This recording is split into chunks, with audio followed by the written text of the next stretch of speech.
ఈ ప్రపంచంలో నువ్వు, నేను అందరూ ఒక్కటే. మనం పెట్టుకున్న పేర్లు ఉన్నవాడు, లేనివాడు, బీదవాడు అని. ఒక్కసారి ఆలోచించండి. ఆ కాలంలో బాగా కష్టపడి సంపాదించి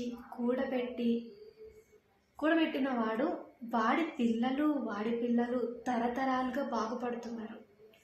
వాళ్ళు ఉన్న వాళ్ళ కేటగిరీలోకి వస్తారు. లేని వాళ్ళు అంటే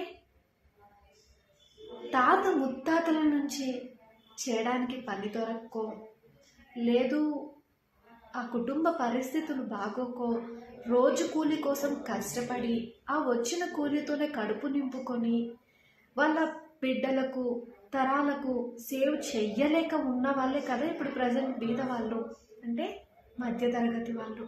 అంతేగాని కేటగిరీ వైజ్గా డివైడ్ చేయొద్దు ప్లీజ్.